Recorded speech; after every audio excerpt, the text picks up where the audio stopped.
My Apache chief came riding through the midnight dust to my door, murmuring, "I love you."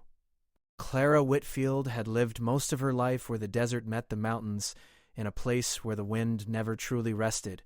The land stretched wide and open, painted in shades of gold, red, and dusty brown. During the day, the sun ruled the sky without mercy. At night, the stars seemed so close that she often felt she could reach up and touch them. Their small ranch stood alone at the edge of settled land, far from the busy towns, and even farther from comfort. She was only 20, but the desert had already shaped her into someone stronger than she realized. After her mother passed away when she was young, it had always been just Clara and her father. He was a quiet, hard-working man who believed that survival depended on caution. He trusted very few people, and he trusted the Apache even less. Stories traveled fast in the territory. Every few weeks, someone passing through would stop by their ranch for water or rest. Around the dinner table, visitors shared rumors of stolen cattle, of riders seen on distant hills, of families who packed their belongings and left in fear. Clara listened carefully but noticed something important. The stories always sounded larger when told aloud, as if fear made them grow. Her father believed every word.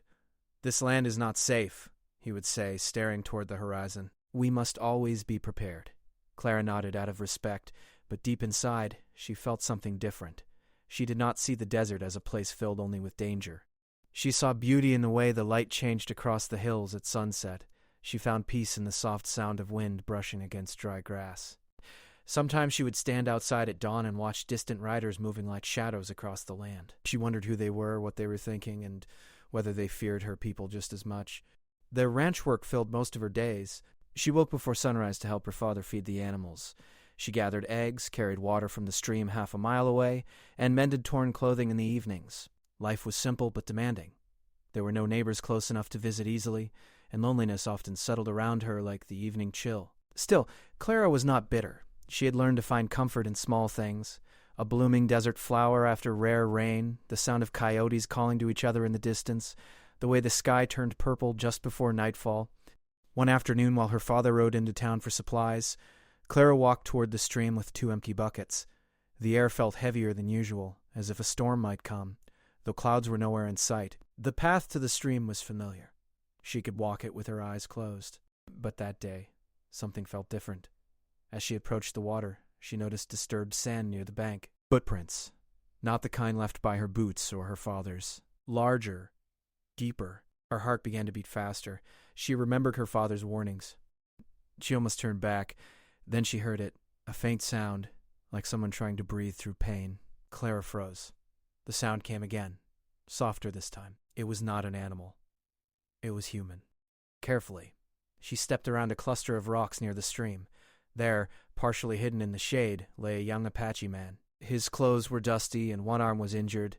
He looked exhausted, as if he had traveled far without rest. His eyes opened slowly when he sensed her presence. For a moment, neither of them moved. Clara felt fear rise inside her. Every story she had heard rushed back into her mind. She was alone. There was no one nearby to help her if something went wrong. But the man did not reach for a weapon. He did not try to stand.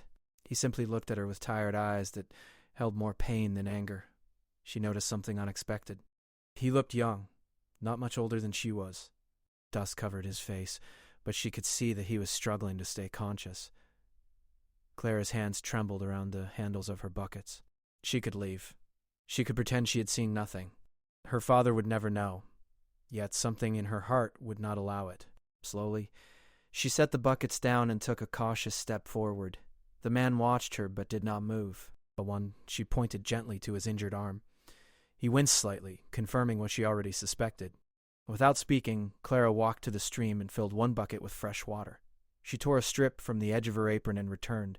Kneeling at a careful distance, she offered him the water first. He hesitated only a second before drinking. The desert was quiet except for the sound of water and wind. Clara cleaned the wound as gently as she could. It was not life-threatening, but it needed care. She worked quickly, afraid that someone might see them. Her hands were steady now, guided by determination rather than fear. When she finished, she stepped back.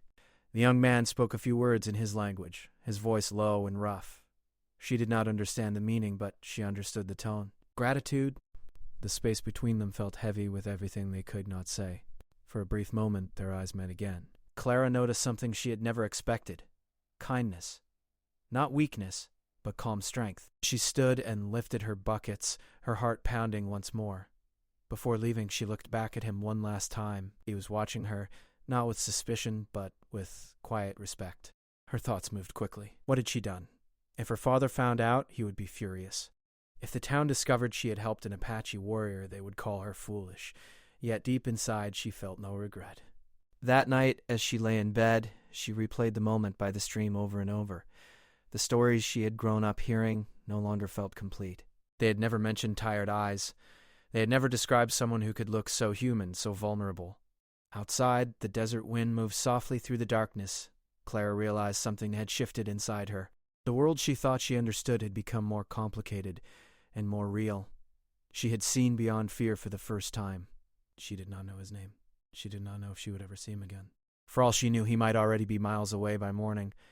But somewhere out there, beyond the hills and shadows, a young Apache warrior carried the memory of her kindness.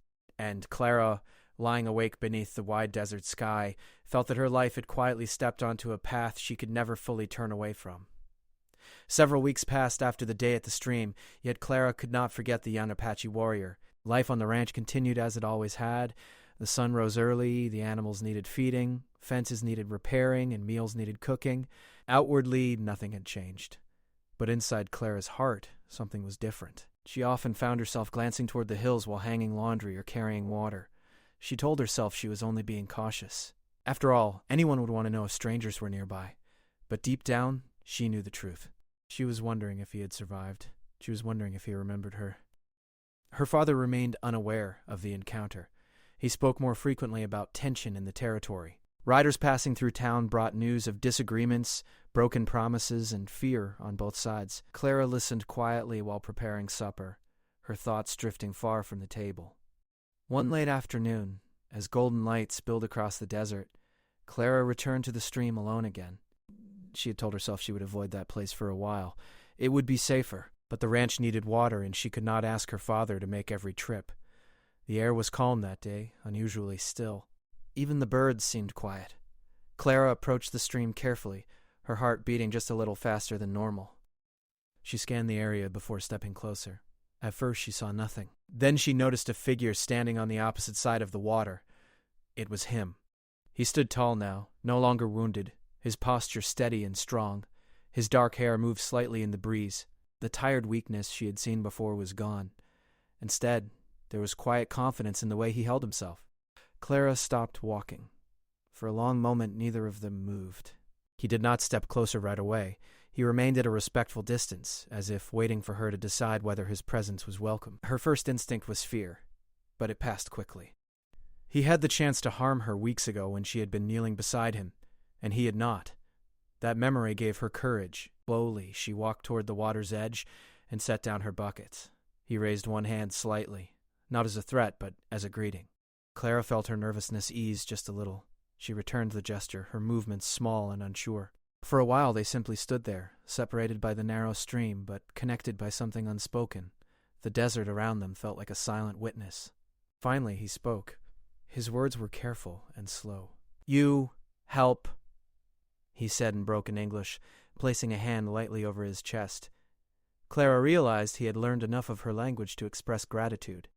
"You are welcome," she replied softly. He seemed to understand. A faint smile touched his face, though it faded quickly into seriousness. He pointed toward his arm where the injury had been. "Better," he said. She nodded, relieved. "I'm glad." The conversation was simple, made of short phrases and gestures. Yet every word felt important. He pointed toward himself. "Dakota," he said clearly. Clara repeated the name quietly, wanting to say it correctly. "Dakota." He nodded in approval. She hesitated only a second before answering. "Clara." He repeated her name carefully, as if committing it to memory. That was how it began. In the days that followed, Dakota returned to the stream occasionally. Never too often. Never at the same time. He was cautious, and Clara understood why. If anyone saw them together, questions would follow. Their meetings were never planned, yet both seemed to sense when the other might come. They spoke in fragments of language. Dakota had learned some English from traders and travelers. Clara knew only a few words from his language, but she listened closely when he spoke, trying to understand through tone and expression. Through these quiet exchanges, Clara learned that Dakota was not just a warrior.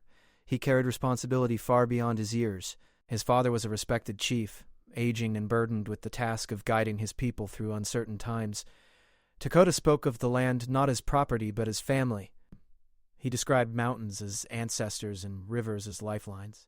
When he spoke of his people, his voice grew firm with pride. Clara found herself listening in a way she had never listened before.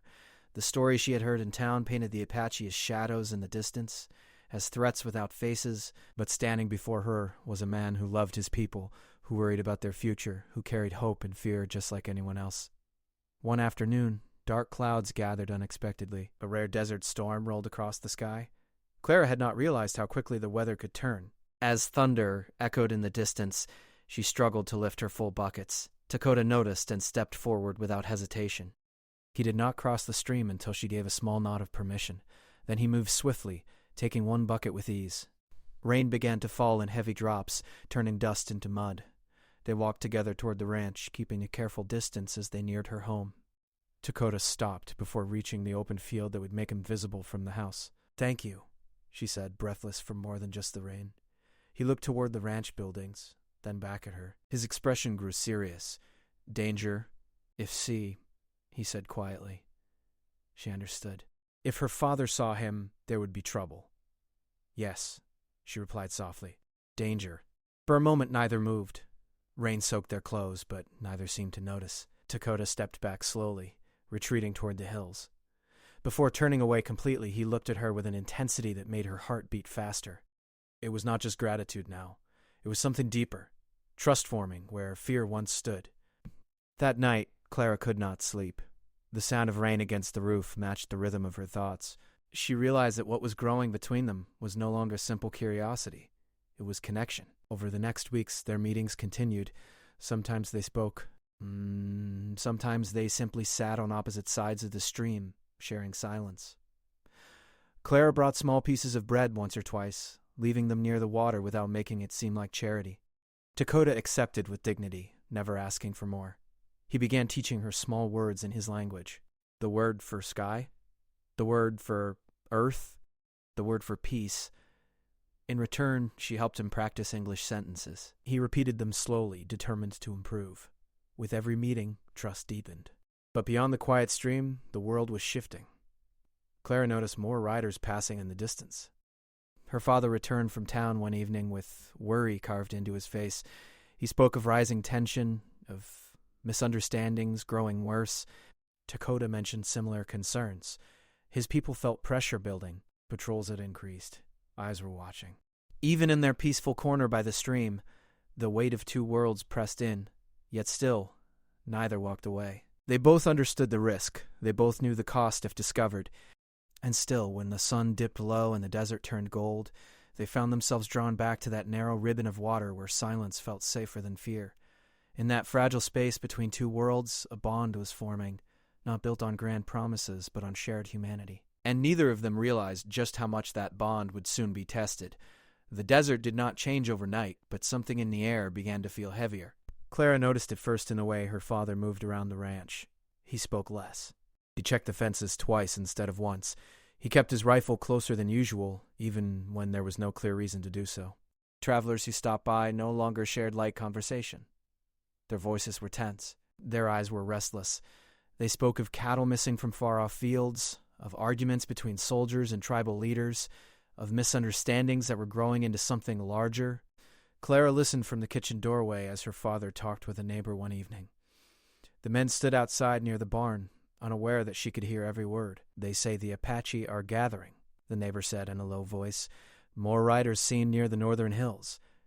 Her father shook his head. It was only a matter of time. She wanted to speak up, to say that not every story told in town was the full truth, but she stayed silent. She could not reveal what she knew. She could not explain that one of those riders was a man who had shown her nothing but respect. The next time she went to the stream, her heart was restless. She feared Dakota might not come, or worse, that he might come with news she did not want to hear. He was already there when she arrived, standing near a tall cottonwood tree. But something about him had changed. His shoulders carried more weight. His expression was serious, even distant. Clara sensed it immediately. You look worried, she said softly. Dakota searched for the right English words. Trouble. Growing, he replied slowly. He looked toward the hills, where the sun was lowering behind the ridges. People afraid. Clara nodded. In town, too? For a moment they stood in silence. The stream moved gently between them, but it felt smaller than the distance forming around them. Dakota stepped closer than usual, though still keeping respect between them. Some blame my people, he said, for things not sure who do. That happens here, too, she admitted. When something goes wrong, people choose someone to blame. It makes them feel safer. He looked down at the water. Fear makes fire, he said carefully. She knew what he meant. Fear could spread quickly. It could burn through trust like dry grass under a spark. Days later, news arrived that a ranch several miles away had been attacked during the night. Supplies were taken, and the family had fled to town for safety. No one knew exactly who had done it, but whispers immediately pointed toward the Apache. Clara's father was furious. This cannot continue, he said, pacing across the small kitchen. The soldiers must do something. Clara felt her heart pounding in her chest. She wanted to ask questions. She wanted details, but she knew too much curiosity would raise suspicion. That evening, she rode out toward the stream earlier than usual, her mind racing. Dakota arrived shortly after, but this time he was not alone at first. 2 other riders appeared on the ridge behind him, watching from a distance. They did not come down. They simply observed. Dakota noticed her fear. He spoke quickly in his own language toward the riders, who remained still but did not leave. They protect, he explained in English. Times, not safe. Clara nodded slowly. Everything was changing. They sat near the water, closer than before, but neither felt at ease. The quiet comfort that once surrounded them had been replaced by uncertainty. My father thinks your people are responsible, Clara said gently, not accusing, only honest. Dakota's jaw tightened, but he did not show anger. Not my band, he replied firmly. Maybe others, maybe not. Hard to know. The land was vast. Many groups moved across it. Not all followed the same path. Dakota looked at her with steady eyes. My father grows weak, he said after a pause. Soon, I lead. The words carried weight. Clara felt the meaning settle over her. Leadership meant responsibility. It meant standing with his people, no matter the cost. That's a heavy burden, she whispered. He nodded once. Must be strong.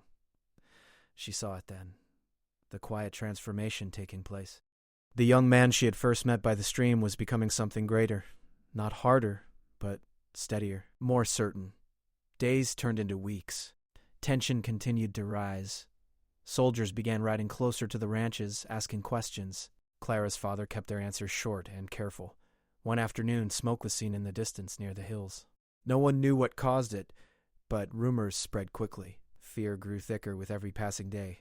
When Clara met Dakota again, his face carried exhaustion. Council meet many nights, he said. Talk, argue, decide. And what will you decide? Clara asked softly. He looked at her for a long time before answering. Protect our home. She felt tears threaten to rise but forced them back. And if protecting means leaving this area? His eyes darkened with understanding. Then we leave. The thought hit her harder than she expected. Leave. The cottonwood tree. The quiet moments. All of it could disappear. One evening, as the sky burned orange and red, Dakota came with urgency in his step. We move soon, he said plainly. Clara's chest tightened. When? Few days. The words felt like stones dropping into still water. They walked along the stream slowly, knowing that time was slipping away. Clara wished she could stop it. She wished the world beyond the hills would pause long enough to let them breathe. My father would never understand, she said quietly. Dakota nodded. My people not understand either. The truth hung between them, 2 worlds pulling them in opposite directions. He reached down and picked up a small, smooth stone from the edge of the water. He placed it in her hand gently. Remember, he said. Her fingers closed around the stone. I will. She wanted to say more. To promise something brave and certain. But the future felt too fragile for promises. The night before his people planned to leave, Clara waited by the stream long after sunset. The desert cooled around her. Stars filled the sky. At last Dakota appeared from the shadows. He looked different in the starlight. Older, somehow.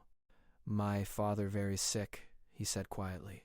He wants peace. but peace hard to find. Clara felt tears slip down her cheeks. Will you come back? Not because he did not want to answer, but because he did not know. If path bring me, he said softly. They stood close now, closer than ever before. The distance they once carefully kept had faded under the weight of goodbye. I never believed the stories, Clara whispered. Not after I met you. He studied her face, as if trying to memorize it. You see truth, he said. The wind moved gently around them, carrying the scent of dust and night flowers. Finally, he stepped back. At dawn, his people would begin their journey away from the area, seeking safer ground. Clara watched him disappear into the darkness, her heart heavy but stronger than before. She understood now that love did not always grow in comfort. Sometimes it grew in uncertain soil, watered by courage and tested by distance. As she walked back toward the ranch under the fading stars, she knew one thing clearly. The world around her might be dividing into sides, but her heart no longer saw enemies. It saw a man carrying the weight of leadership, walking toward an uncertain future, and hoping that somehow their paths would cross again. Months passed after Dakota and his people left the area. The desert felt wider than before, emptier in a way Clara could not explain. The cottonwood tree by the stream still stood strong, and the water still moved gently over smooth stones, but the quiet place that once felt alive with secret meaning now felt still. Clara continued her daily work on the ranch, but her movements had changed. She no longer rushed to the stream with quiet hope in her chest. She no longer scanned the hills, expecting to see a familiar figure appear against the sunset. Instead, she carried a calm sadness that stayed with her like a shadow. Her father noticed she had grown quieter. You've been thinking too much, he told her one evening while repairing the saddle strap. Thinking makes worry. I'm fine, Pa. But she was not fine. She was waiting. Rumors still moved through the territory. Some said certain Apache bands had traveled south. Others claimed they had joined distant relatives far beyond the mountains. No one spoke with certainty. The land was too large for easy answers. Winter arrived slowly. Cold winds replaced the dry heat. Frost touched the edges of the grass at dawn. The nights grew longer and darker. One evening, as Clara finished washing dishes, she felt an unusual stillness settle over the ranch. Even the animals seemed restless. The air carried that same heavy feeling she had sensed months earlier before storms. Her father had gone to bed early, exhausted from a long day repairing fences damaged by wind. Clara remained awake by the small oil lamp, mending a torn sleeve. Then she heard it. At first, it was faint. So faint she thought she imagined it. A distant rhythm.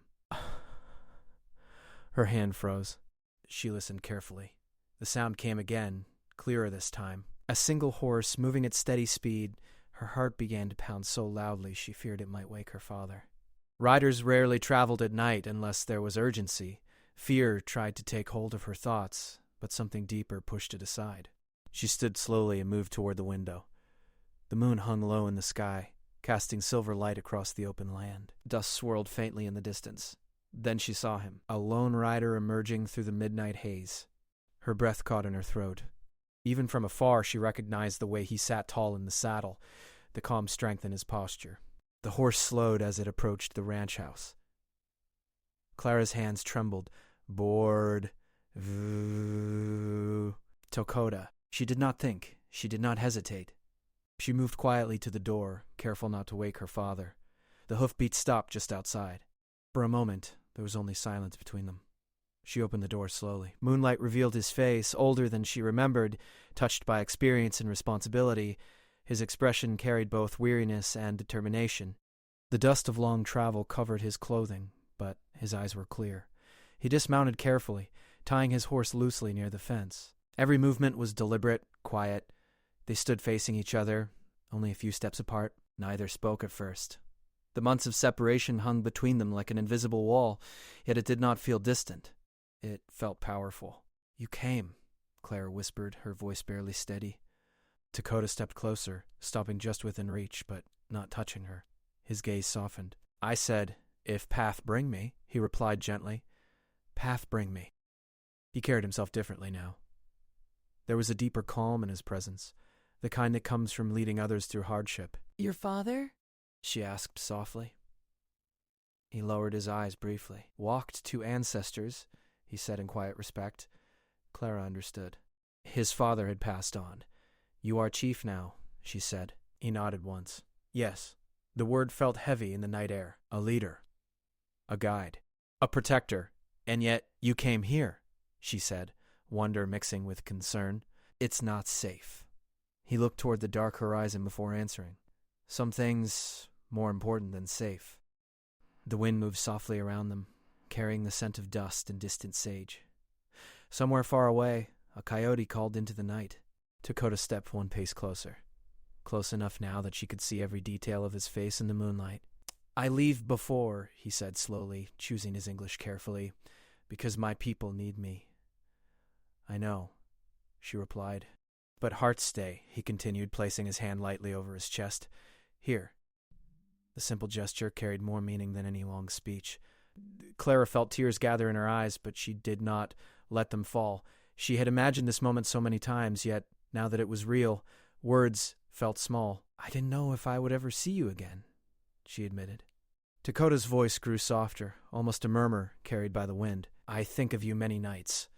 The world seemed to narrow until it was only the two of them standing beneath the wide sky.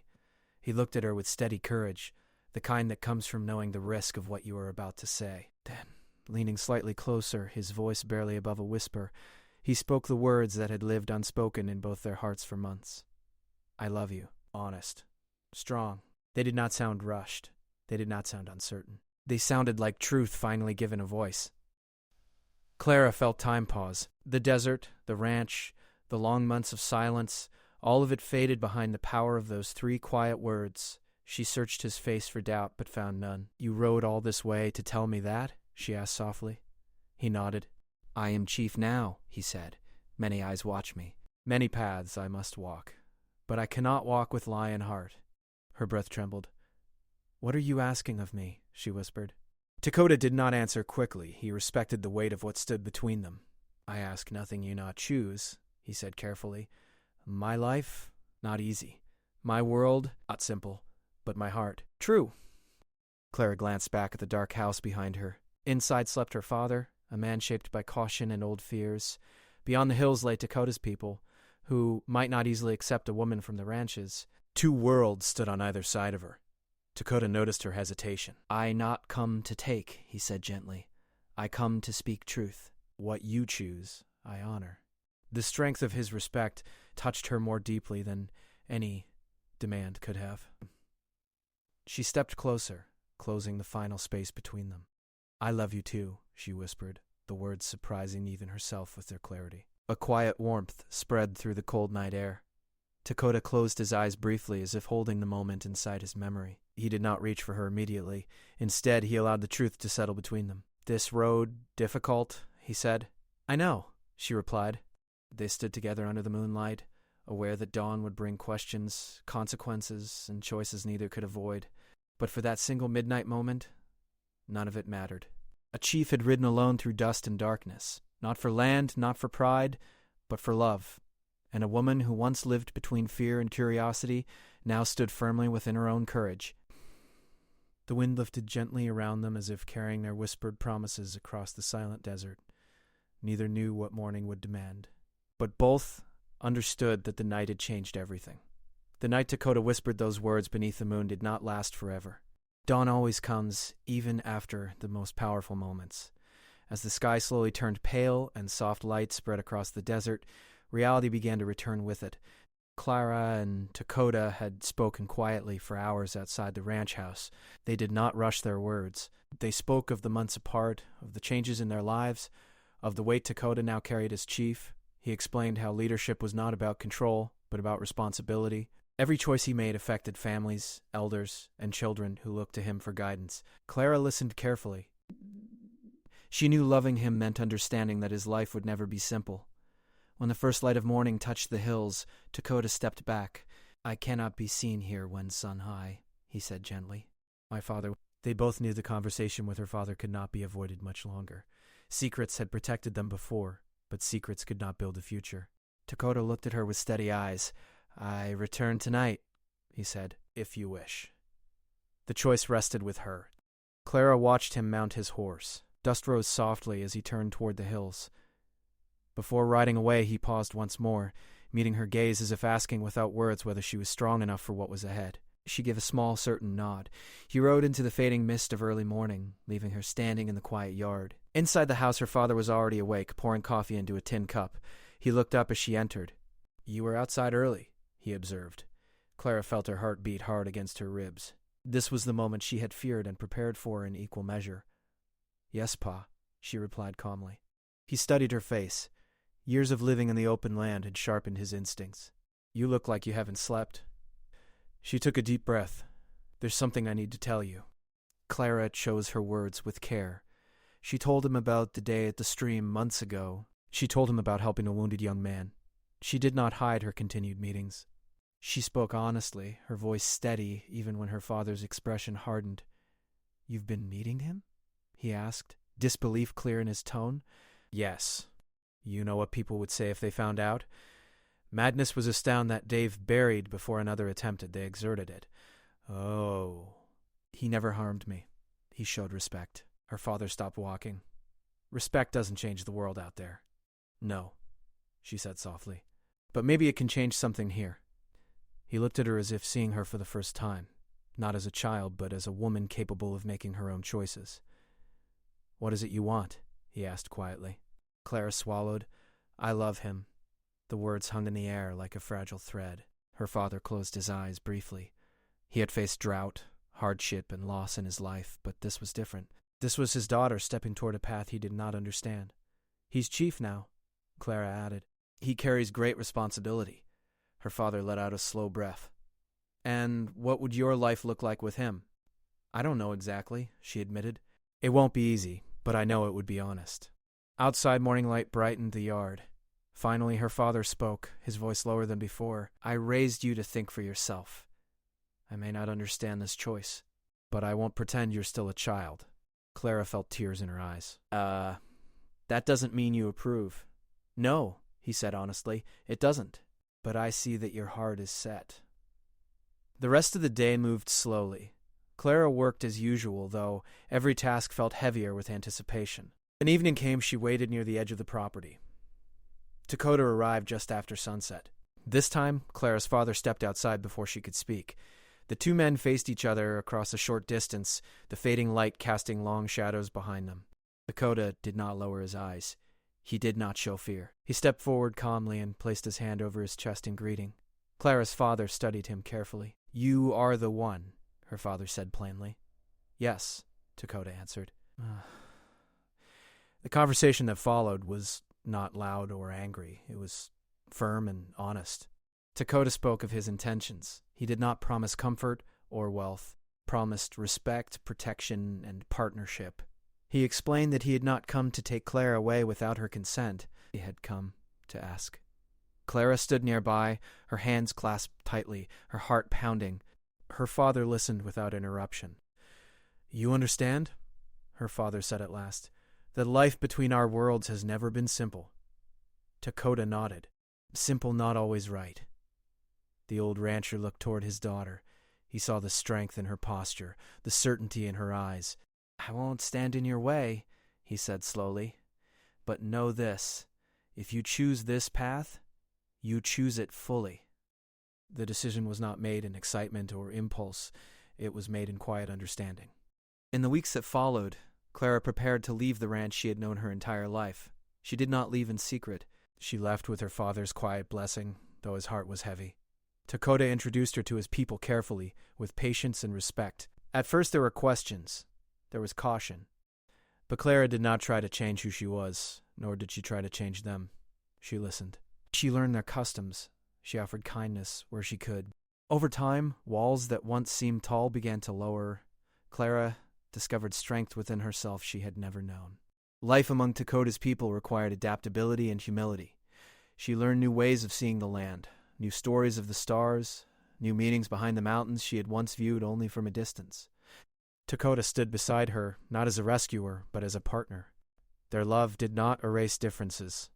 It did not solve every tension between worlds, but it created a bridge where none had stood before. Years later, when travelers passed through the territory, they sometimes heard whispers of a chief who once rode alone through midnight dust to speak his heart. They heard of a woman who chose courage over fear.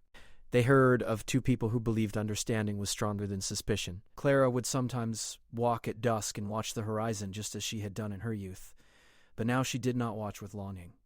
She watched with gratitude. The desert wind still moved across the land. The stars still filled the sky. And somewhere in the quiet space between two once divided worlds, a simple whisper spoken on a moonlit night continued to echo, steady, brave, and true.